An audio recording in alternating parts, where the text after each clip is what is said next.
Got someone viewing. Hi, if you are live and with us, excuse us as we stare down at our phone.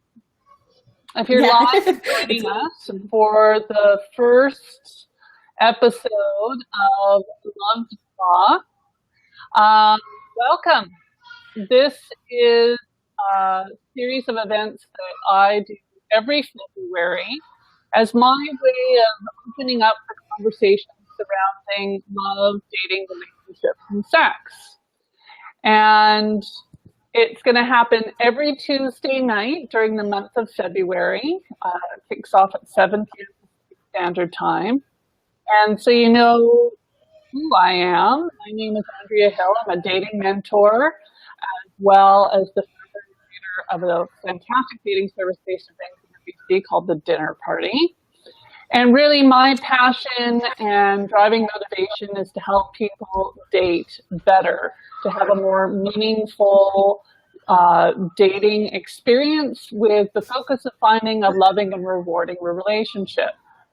And that involves dating, communication, how to navigate your way into and have a really great relationship, as well as a sexual relationship. That's so important. And who knows better about good sexual relationships than my guest tonight, Victoria Jayne Baitson. She's a sexual wellness coach, and her mission is to help people have a fantastic and empowered sexual life. So, Victoria, I'll give you this opportunity to introduce yourself, share with everyone why you do what you do, and maybe even where they can find you. And we'll share that information again at the end of the show. Perfect. Yeah, I'm Victoria Jayne Baitson. I'm a sexual wellness coach. Right now, I am focusing on the sexual wellness of moms because I am a mom. I literally gave birth on Saturday to my third boy. But I believe in sexual empowerment so much that I had to be here to spread the amazingness and powerfulness that is sexual empowerment. So what I do is I provide knowledge, tools, and support to everyone I can grab their attention of, to just express themselves authentically, know what their boundaries are, know what their desires are, so they can work together on their own or with their partner to achieve a set aside relationship. You can find me at euphoricepiphany.com, and then I'm also on Facebook and Twitter. Just find Euphoric Epiphany and you'll find me. Fantastic. You do an amazing podcast, and I'm very happy to say that I was blessed to be part of one of your shows, which is, I mean, the conversation that we had was really juicy and delicious and all around dating, which is great. But we're going to we're going to dip ourselves fully into your world tonight. So I'd like to say hi to Megan, who's joined us. Hi, Megan. Thanks for joining the conversation tonight. It's great to have you here. Anyone else watching? I can see we've got some viewers that say hi. Let us know that you're on here. And don't be shy. If you've got questions for us, feel free to post those in the comments. We'll put them up on the screen and address them as they come in. Or you can also email me at info@jointhedinnerparty.com if you have a question that you're a little shy about asking. I'll check on that during the broadcast as well, and we can answer your question that way as well with some discretion. So our topic of conversation tonight is all about sexual empowerment. So I'm going to kick off by asking you, Victoria, what is sexual empowerment to you? Sexual empowerment is knowing yourself, knowing your boundaries, knowing your desires, and being completely comfortable that that is a part of who you are, and that is a wonderful part of who you are.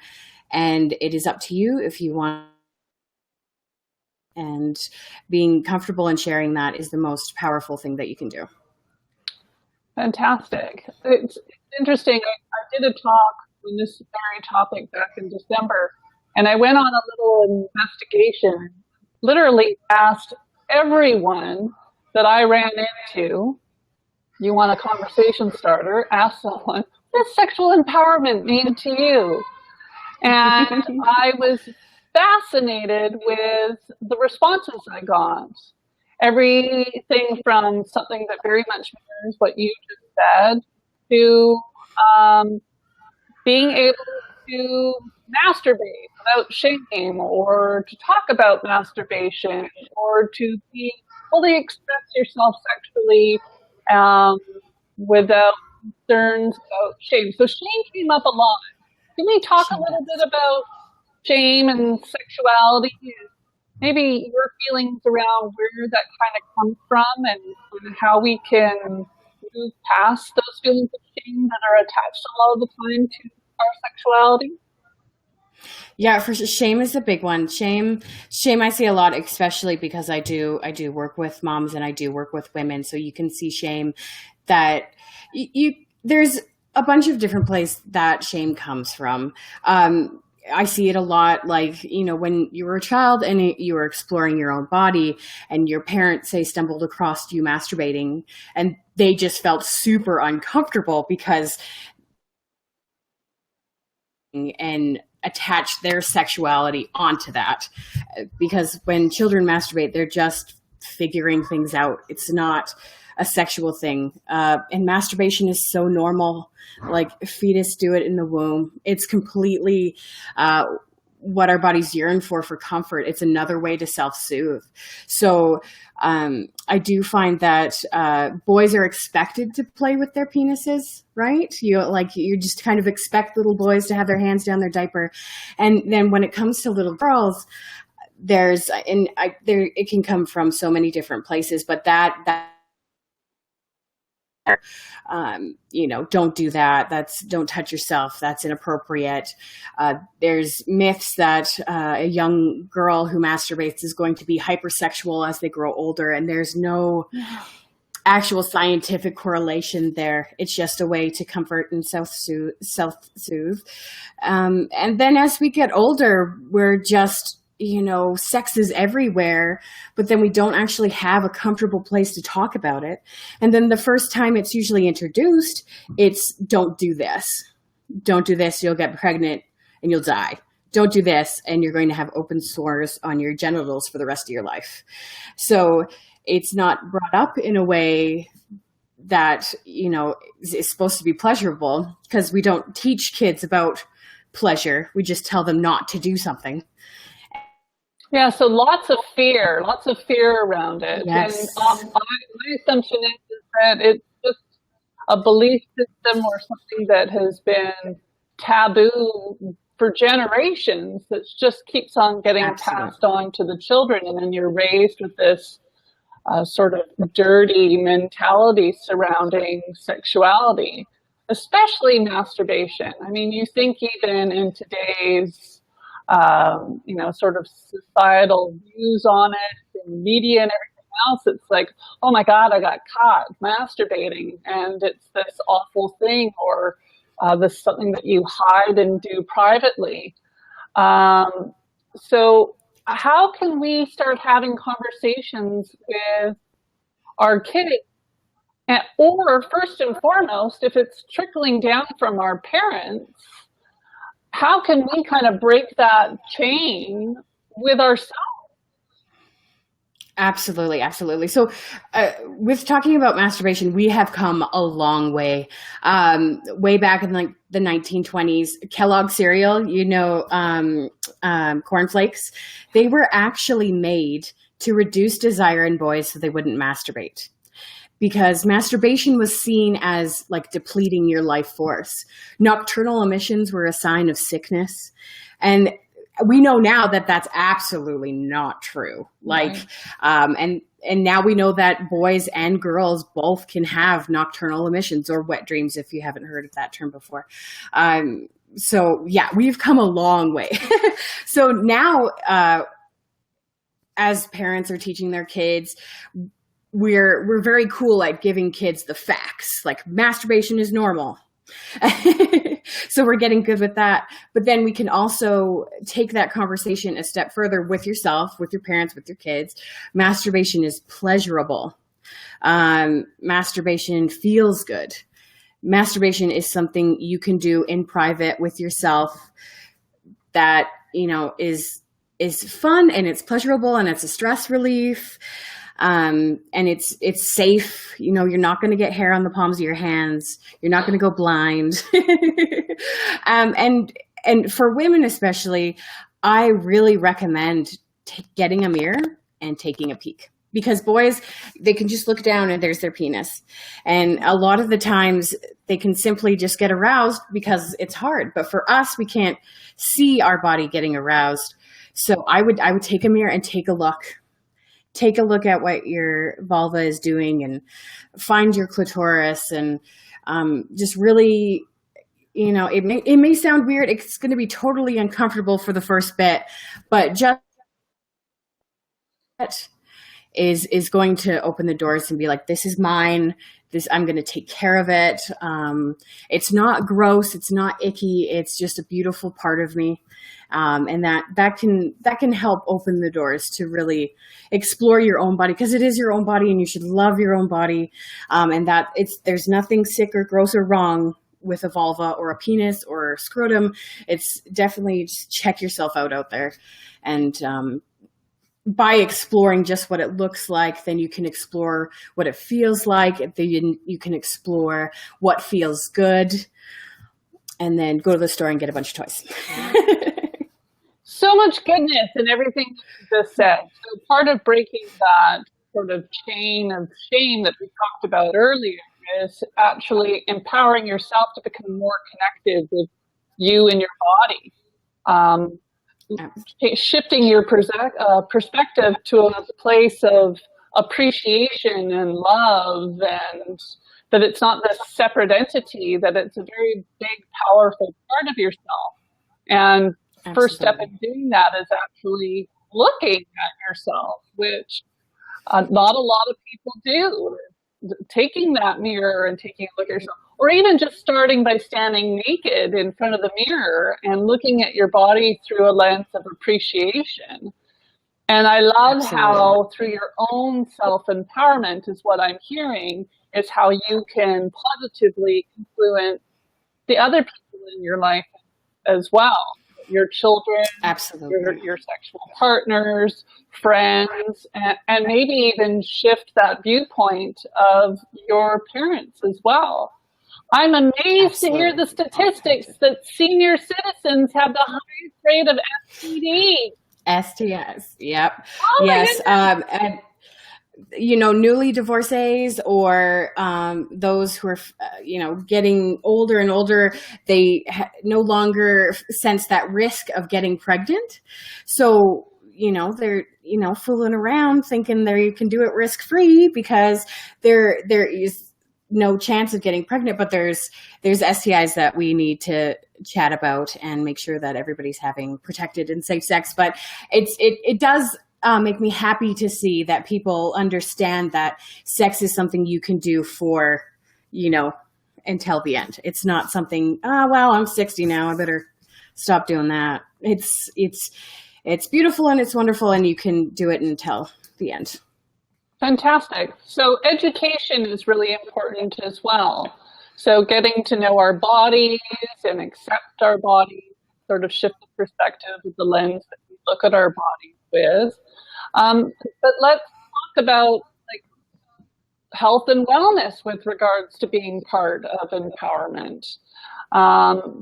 It's important to know all of our body parts. I don't remember health education in elementary school, junior high, or high school. For any of you who are wondering what junior high is, I went to school through in Alberta, but it was never something that was discussed. We kind of knew what a penis was, and I don't even think I ever heard the word vulva until I was maybe in my 20s. And I think that is such a shortcoming of our education system. So what ways can we, even as adults now, which I'm assuming the majority of our audience watching is, what are some places that we can educate ourselves outside of maybe even just listening to tonight's talk? What are some great reference tools for us to deepen our understanding and deepen our sexual empowerment? As there's the internet is wonderful to find this information, but then also it's not the most perfect place to get the information. But as you were saying, in schools, all of the body parts that we learn about are something to do with reproduction. I don't think anybody told us about the clitoris when we were in class. Nobody told us that only 30% of women orgasm through penetrative sex alone. So, you know, as a teen or a young adult, you're getting into sex, you're thinking that, you know, you should be orgasming through penetrative sex. And when it doesn't happen, you feel broken. So knowing about the clitoris and knowing not it's not this tiny nub at the top, it's actually this like,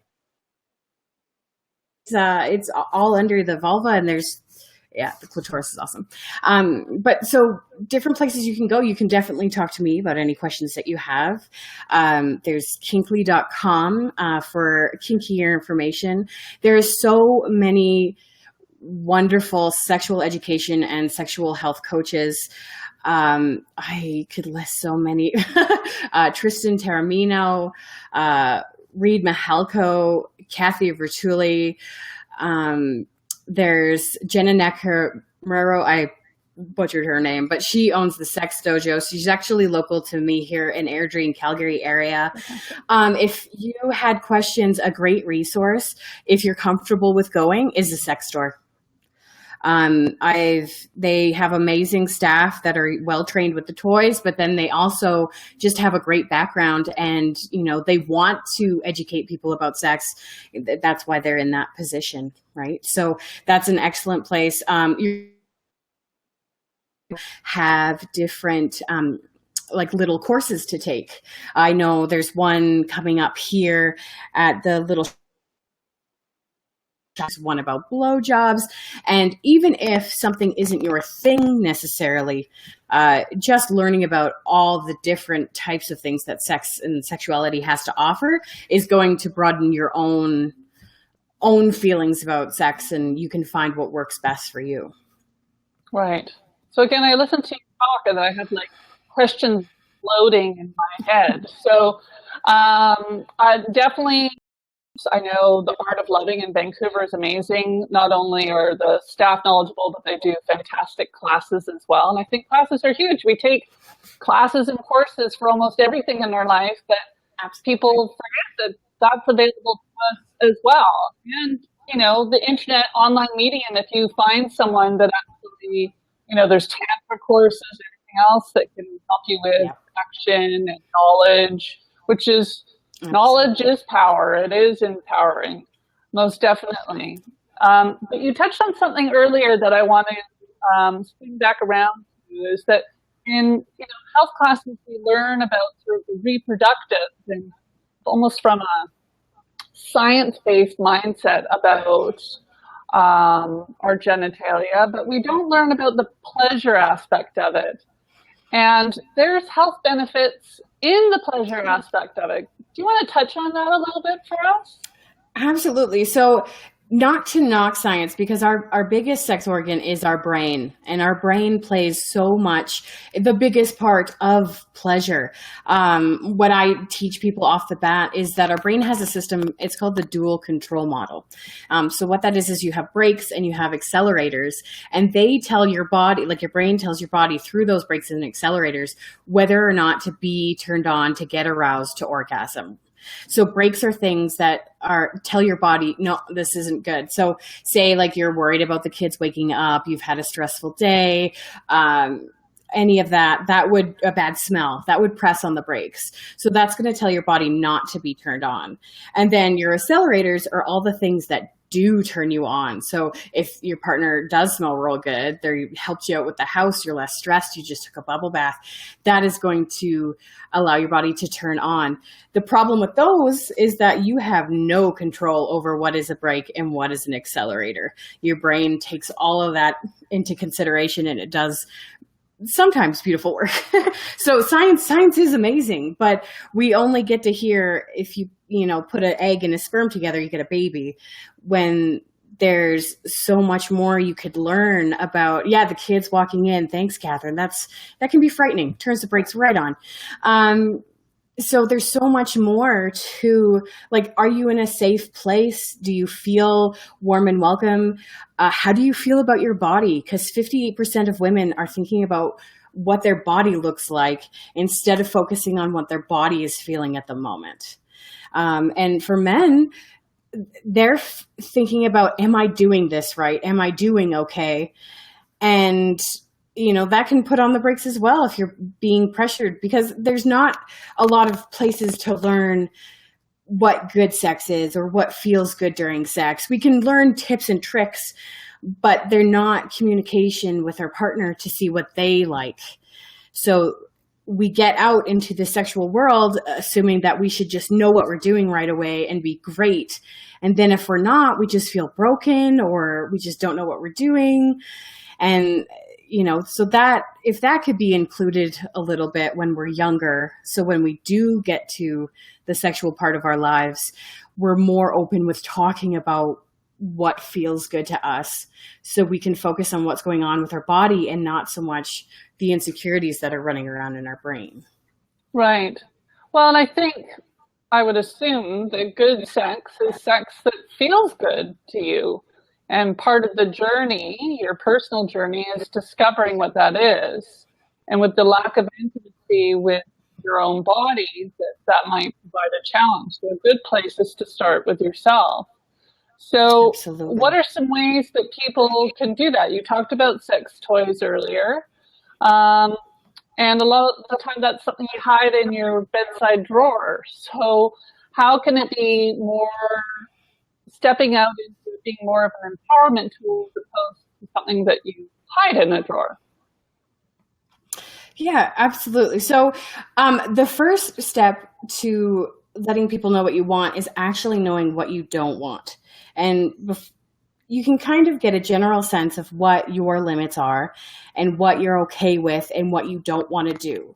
So if you think about that, then that lets you go, okay, well, those are the things I don't want. I can communicate that with my partner, and then we can just naturally explore what I might want.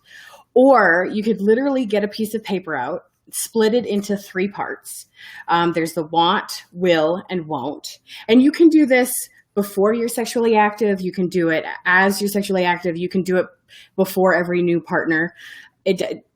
It's all up to you. So in your want column, you put all the things that you like. These are things that turn you on, things that excite you, things that if you could do it 24 hours a day, you probably would. And then there's the will, things that, you are interested in trying, but you haven't tried it yet. Things that, if your partner likes it, you're okay with doing it, but it's probably not your favorite thing. So for a lot of women, blowjobs are in the will column. And then there's won't. Those are things that you will not do, things that you are not excited for. And you can't, your partner would respect that they shouldn't ask about anything that's on the won't list. So those are your boundaries. So it's good to have that list.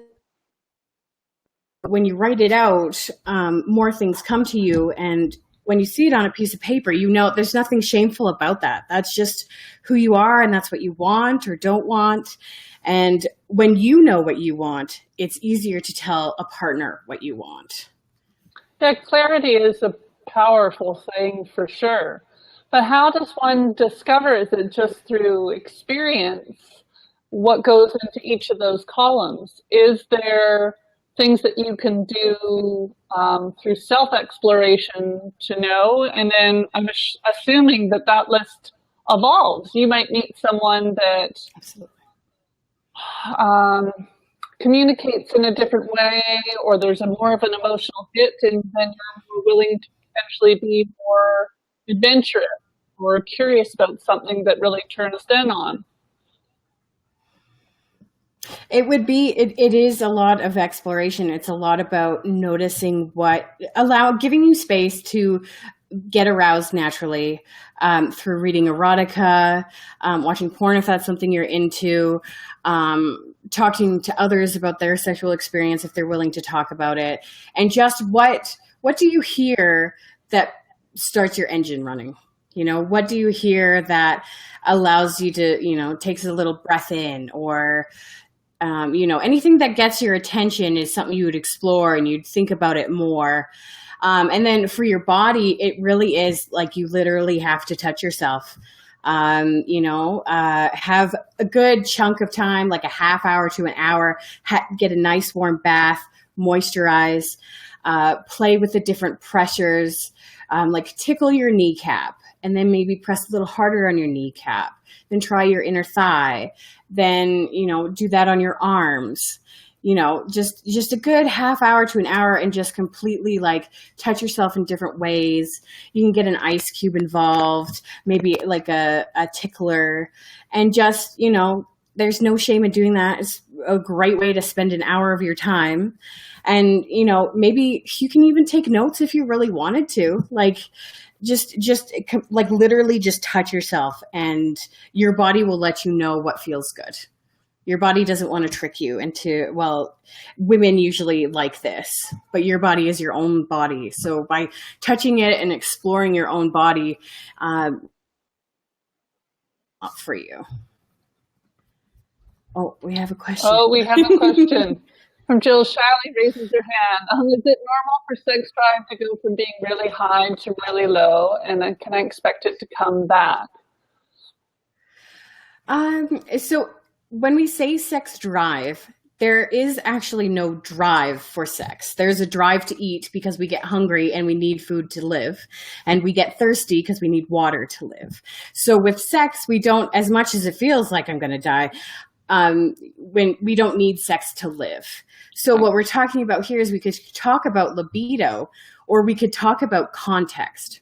So with libido can be affected by hormone changes, things within the body that we can see. Like if we're eating healthy and we're drinking lots of water, we can kind of notice our libido going up. And when we're not feeling very good about our bodies, we feel a little depressed, our libido can go down. Medications also can affect the libido. And then there's context changes. We don't need sex to live. Are you sure? I know it feels like I understand that completely, but we don't need sex to live. Humans do need touch to be healthy, but we don't necessarily need sex. I bet there's in the definition of debate that. Yeah. So like turning 50. So if be affected because of changes that are going through your body, or things like context. See, there's two types of desire.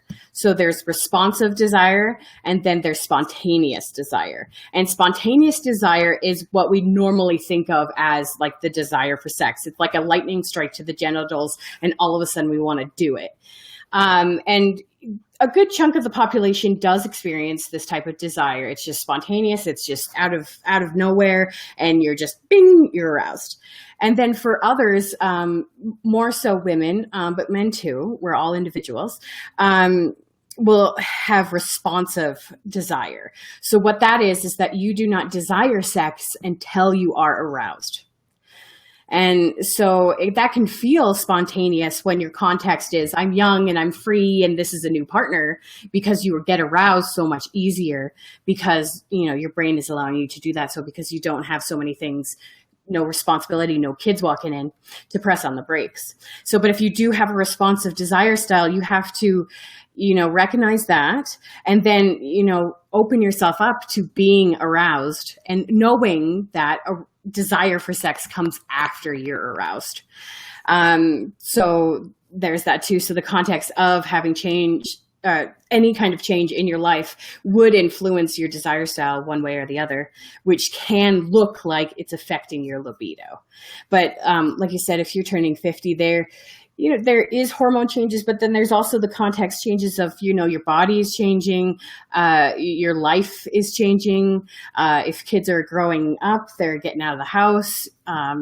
So all of those things can be a part of what we like to call the sex drive and having that change.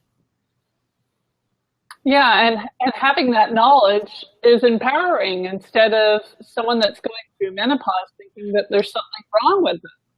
So having Absolutely that knowledge and maybe knowing that foreplay is more important, that it is more of an emotional thing, spending some time reflecting on what it is that you find arouses you and being able to articulate that to your partner. So let's touch on that a little bit. So Victoria, what's your advice for someone that feels challenged or shy in sharing what it is that they want or need sexually? There's a lot of different ways to go about this. Do you want me to touch on a context of like a single person with a new person or a person in a long-term relationship?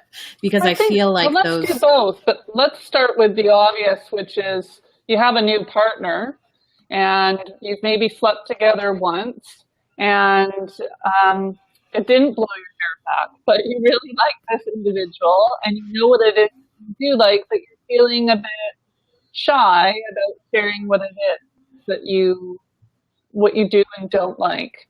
So how does someone broach that conversation? Absolutely. So when we're dating a new person, I think that does give us a little freedom to, just come out with it and what we like. Because this is a new person and that's a compatibility level that you want to match at.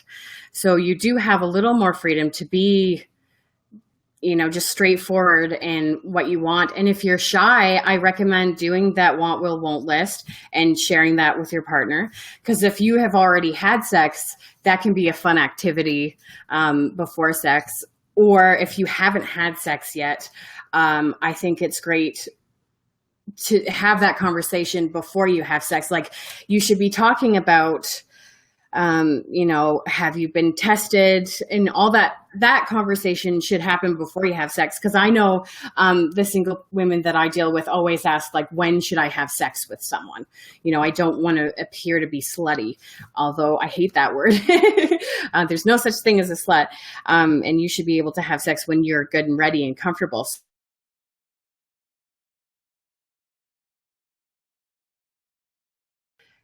Oh, what went on there? My computer went wonky. Yeah. Can you talk to them about your status and if you're comfortable at that level with someone? And then the sex conversation should be a little easier because you've already talked about that. So there's this can work for both single and long-term relationships. There's two ways you can talk to someone about sex. One is during sex.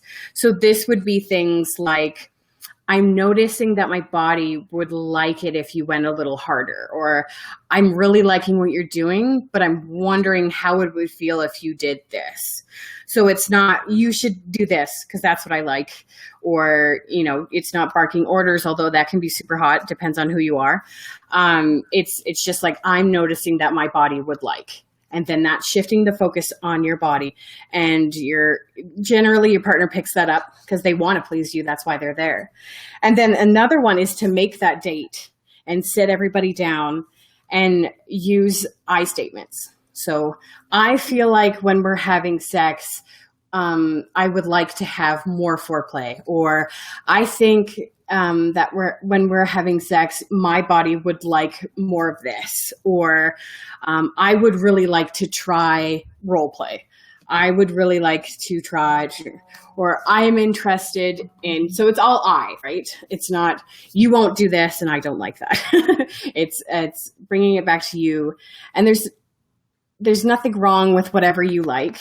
And then you give your partner space to come back to you with what they would like. And listening is almost as important as talking.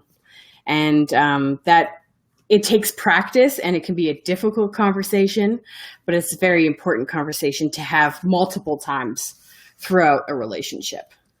I think that's so key. And I just want to repeat something that you said. You said, nothing that you like. There's nothing wrong with anything that you like. And I think just people taking a moment to sit with that and understand just even how self-empowering that statement is. Because I think all of us have different sexual preferences. And if we've had experiences where they haven't been in alignment with someone else, that and have either been shamed about what we've expressed or in some way felt that it is out of the sort of societally acceptable norm of what sex looks like. We're kind of brainwashed a bit with media.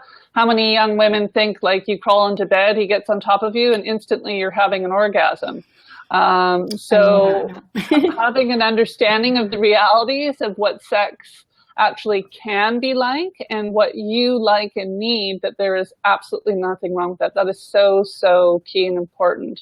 I also just want to take a minute to thank everyone who is putting up their questions. Jill, that was such a key question that I think a lot of women struggle with. And we can be put into circumstances where we're felt like there's something wrong because our libido shifts or changes at all. So thank you for sharing that with us. And I encourage the rest of you. Go ahead, Victoria. I would like to touch on, a lot of the time we think of low libido as a woman's issue. Mm-hmm. But I would like to say, through my experience and the experience of other people in my field, mismatched desire styles is one of the number one things that couples find that they have issues with when it comes to sexual dysfunction. I don't like the word dysfunction, but that's what we have for now. So, and it's 50-50 on who has the lower desire. It's not just women that feel that, it's completely normal to be the woman and have lower desire styles. And, it's definitely 50-50. Some men have a lower desire style. And I know, we're taught through media and everything that men should just want sex all of the time. And that's all that they think about. But that's not necessarily true. And as I'm in a relationship where I have the higher desire style and my husband has a lower desire style. And I remember before knowing that that was common, I felt like I was undesirable. I found like he doesn't love me anymore. I'm not attractive. And that's not true. I just have a higher desire. Completely normal and functioning adults. But before we had this thing called communication, it was causing a rift, right? So it's mismatched desire styles are completely normal in relationships, and it can go either way on who feels the lower end of the desire. And communication being the key word there, to talk about it instead of internalizing or taking it personally, which can be really empowering as well. So let's talk about the sexes a little bit. If you could give 3 pieces of advice to women as a means of empowering themselves in their sexual lives and with their sexuality, what would those be? Well, first I'd touch on, there is differences per se if we're going to do a binary system of men and women. So if you take a room that has 200 people in it and you put 100 people who identify as men on that side and 100 people who identify as women on that side, and you ask them a bunch of differences or questions, and you do all the data and science, you will see a general difference between those two groups. But what is even more important is the differences within those groups. So yes, there may be this broad differences between men and women, but the differences between that woman and that woman are so vastly different. Right. So when we come across, sex and our sexuality, we'd like to put ourselves in a box of, I'm a woman, so this should happen, or I'm a man, so this is how I should behave or feel pleasure. It can really box us in, or give us false information about how we should desire, right? Like as we talked before, like 50% of men are the ones coming in with low desire styles for help in their relationship. And 55% of women have a responsive desire style, or 55% of the population. So, some of them are men and some of them are women. And so there's definitely differences between men and women, but there's bigger differences between a man and a woman, or if you're non-binary. So for women, though, because we live in the society that we live in, I would say that the biggest hurdle that we would have to deal with is that thinking about our bodies during sex negatively. That impacts sex so much, because when you come to sex, as this is supposed to be a place of pleasure for me, and you're thinking about, oh my God, I'm jiggling, oh my rolls, oh my O face, I look so weird, that your brain starts training itself to think of sex as a negative activity, because when you are having sex, you're thinking of those negative thoughts. Right. So then when you go to have sex in the future, your brain's like, I don't want to do that. That doesn't feel good, So a good a thing to get out of your head and back into your body, if you do have issues with your body, is you could narrate what is happening, like what your partner is doing to you. So you take a deep breath if you notice that your thoughts are leaning towards negativity, and you just narrate what your partner is doing at the time. So you can do it out loud if that's your thing, but you could do it in your head. Like, my partner is brushing his hands on my thighs. Oh, Rebecca has something.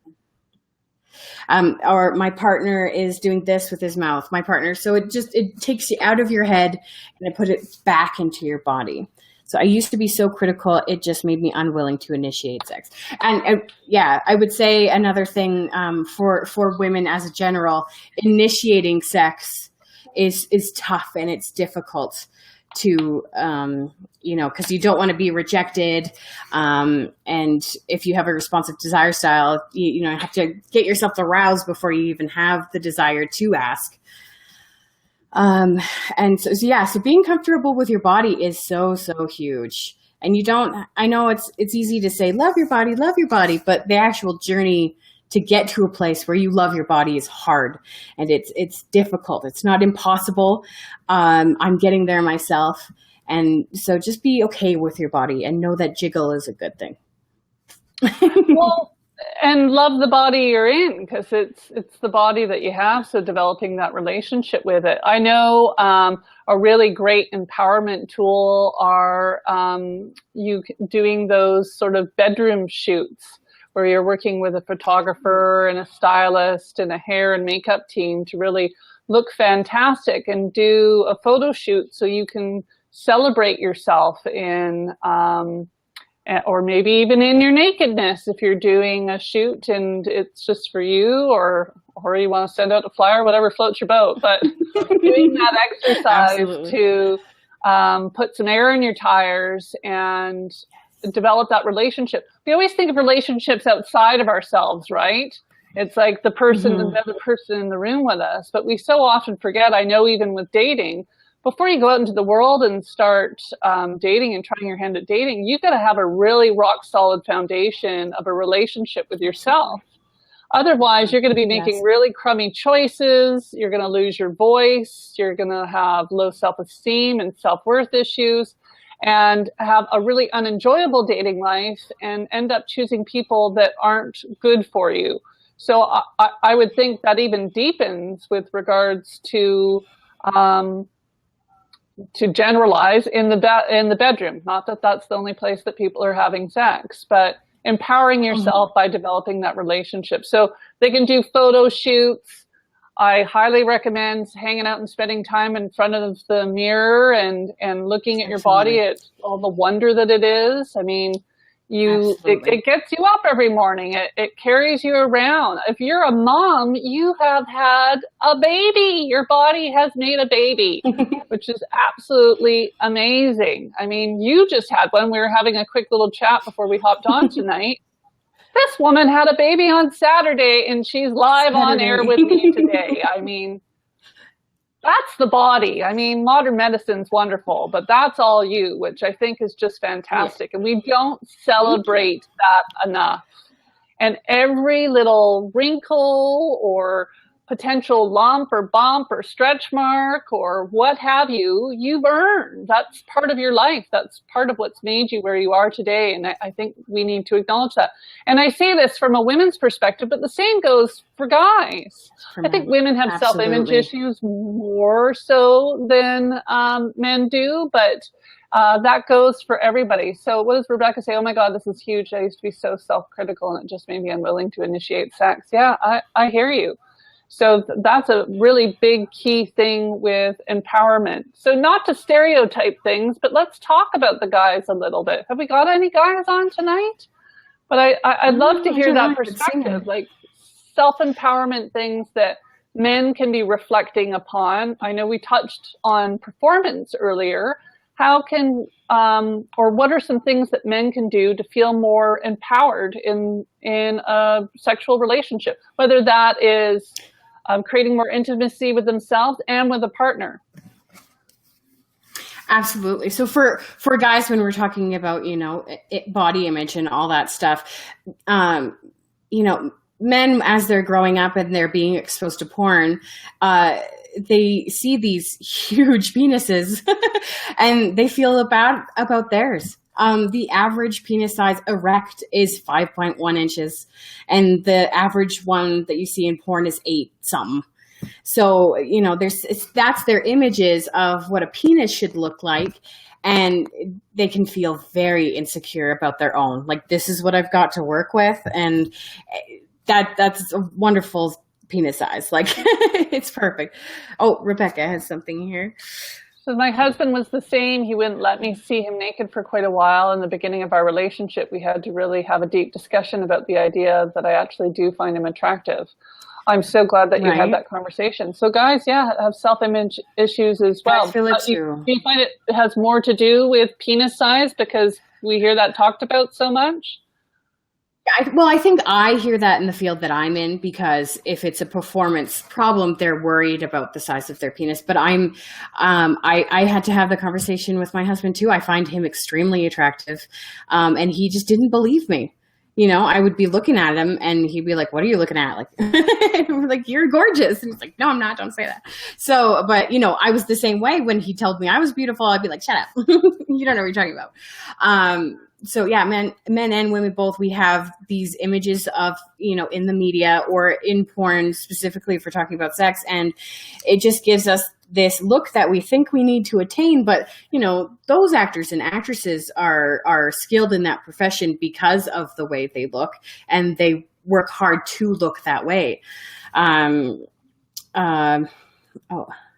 So Rebecca's saying my husband was about weight and not having a workout body. Yeah, I think media is just our worst enemy sometimes. Not only showing what isn't the norm and is a little ridiculous unless you have a personal chef, a personal trainer, and have the time and stuff to do that. Exactly. Being physically healthy is important, but having a chiseled six-pack isn't a necessity, nor is it the norm, nor is it often a reality, because coming from a background in that industry, not fitness, but fashion, is the majority of those magazine editorial spreads and cover photos are digitally enhanced or modified. Cosmo being the worst one, is that all the women on there are not as bodacious in their boobs as the magazine. Almost every single one of them, they've enhanced them. So don't believe necessarily what you see. What are your feelings on that, Victoria? Oh no, 100%. Like if we're going to compare our bodies against like Instagram models, so like it's Instagram, but it can still be edited. If it's a model, like models, that's their full-time job to look the way they do, and genetics. Like they're beautiful, don't get me wrong, but that's their job to look like that. And most of us, we're not going to make the investment that they do because that's not our full-time job.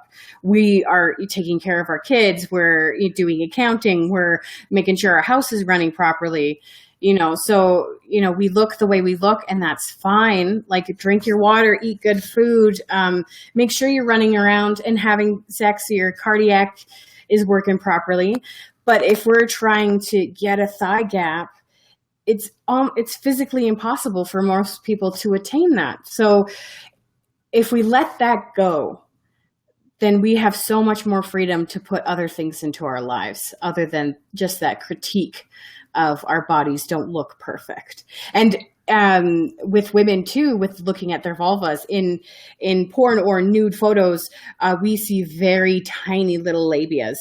And so women, when they have, like, say the labia on the inside is larger than the one on the outside, women now cut that off because they think that's gross. But it's called vaginoplasty. And if you do it, that's up to you. It's your body. You make your own decisions. But I just find that that's an unhealthy way to live if we think our own vulva, the way it is, as it is naturally, is so gross that we have to cut it off. That line of thinking, I wish wasn't there. Because your vulva is perfect the way it is. Anything off down there, that's personally, I find that a bit horrifying. But any sort of, I think, physical, surgical manipulation, yes, it's always a choice, but I would always invite people to ask why they feel the need to do it. Is it really for themselves, or is it for a belief that's maybe influenced them growing up? Can we touch on porn a little? And I'd love to hear your opinion whether or not you think porn is actually empowering. I know that there's been many a discussion. There's some great TED Talks surrounding the pornography industry. I know that there's, much like any industry, there is some really bad sides to it that people aren't actually being honored in the work that they're doing.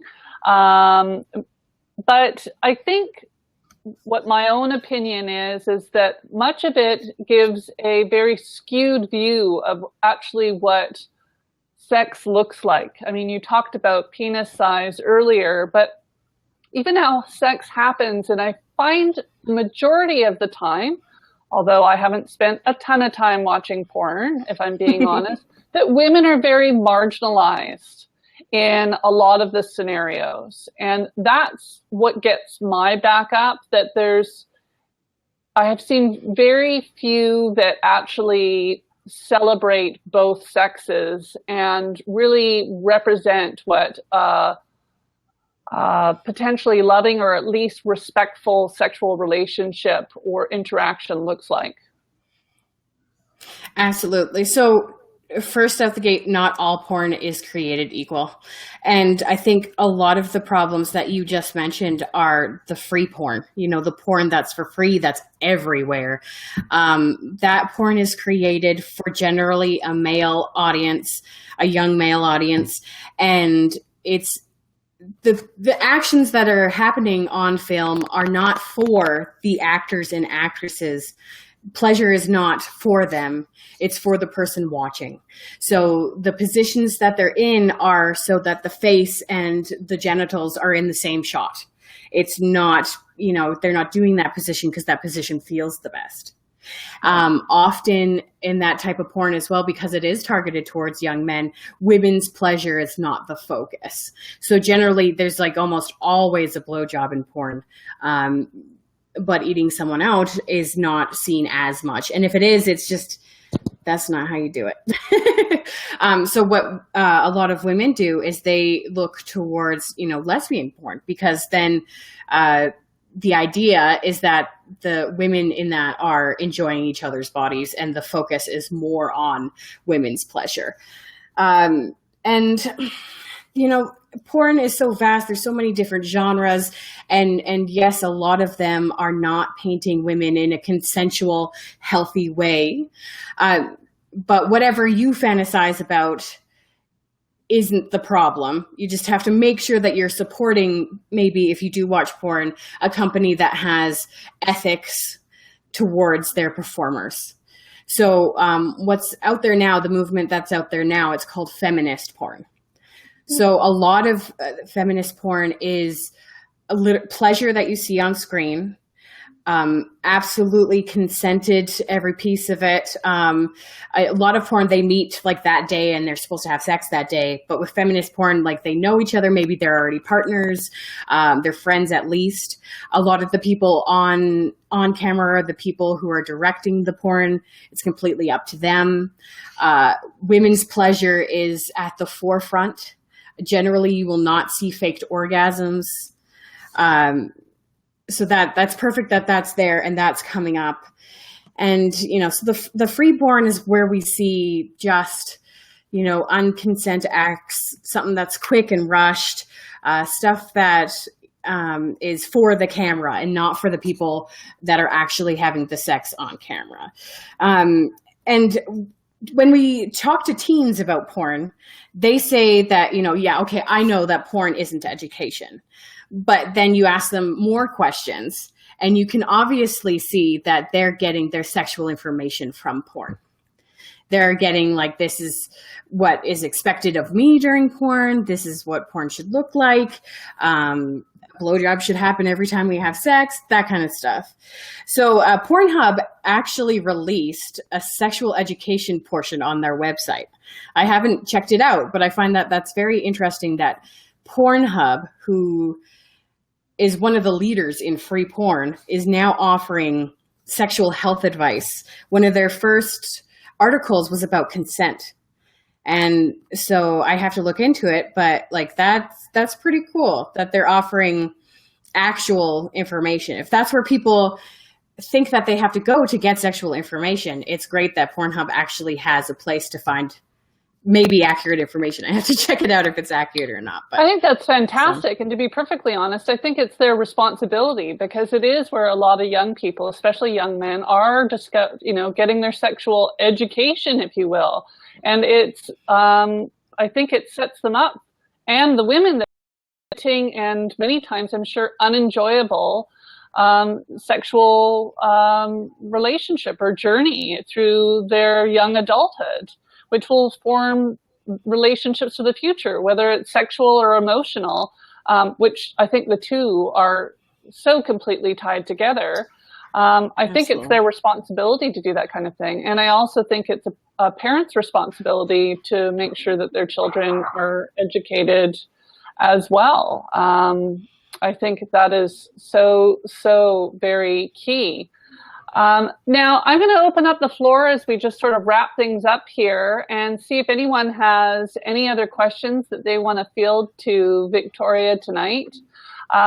What a great broad range of conversation we had this evening. I absolutely love it. And maybe as we're waiting to see if anyone else wants to weigh in with a question they might have surrounding sexuality or your sexual relationships or sexual empowerment, I'll get you to start formulating an answer to what sort of your overall message that you have for people about empowering themselves in their sexuality and in their sex lives. One thing that came up while you were talking, you talked about consent, and I think a lot of the time when you're not feeling sexually empowered, consent can be a boundary that a lot of people let slide. And then there's a lot of regret, or which slides quickly into self-worth and self-esteem issues. So